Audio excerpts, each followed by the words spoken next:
بھائی پتہ یہ چل رہا ہے، سننے میں یہ آ رہا ہے کہ بابر اعظم اور شاہین شاید ڈراپ کر دیا جائیں، لیکن مجھے ایسا لگتا ہے کہ بابر نہیں ڈراپ ہوتا، شاہین کے مجھے زیادہ چانسز لگ رہے ہیں۔ اس کے علاوہ شاید مجھے ایسا لگتا ہے فخر زمان کی واپسی ہو جائے یا خواجہ نافع کو کھلا دیا جائے، اس قسم کی کچھ چینجنگز مجھے لگ رہی ہیں۔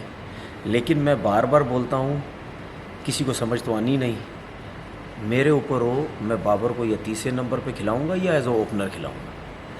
ابھی بھی ٹائم ہے، اگر آپ بابر اعظم کو نمبر 3 کھلا سکتے ہیں تو اس کو کھلائیں، 4 کا کوئی فائدہ نہیں ہے۔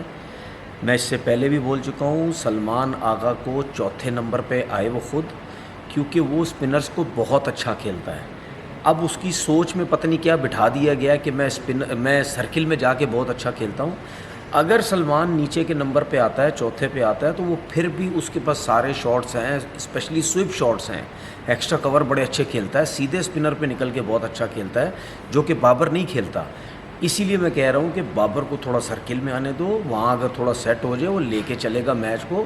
سلمان کو نیچے آنا چاہیے، ٹھیک ہے۔ شاداب کو میں کہتا ہوں کہ نہیں ہونا چاہیے، خواجہ نافع کو آپ ٹیم میں لے کے آ جائیں، فخر زمان کو آپ لے کے آئیں، یہ تو آپ ٹیم مینجمنٹ جو سمجھے گی، جس کو کھلائے گی جس کو نہیں۔ سلمان مرزا کو لائیں شاہین کی جگہ پہ، اس قسم کی تھوڑی سی چینجنگز کریں، آپ کو بہت زیادہ فائدہ ہوگا۔ اور نمیبیا کی ٹیم کو آپ بالکل ہلکا مت لیں، کیونکہ جتنی بھی اس ٹورنامنٹ میں ویک ٹیمز تھی، انہوں نے ٹھیک ٹھاک قسم کا وقتہ ڈال دیا بڑی ٹیمز کو۔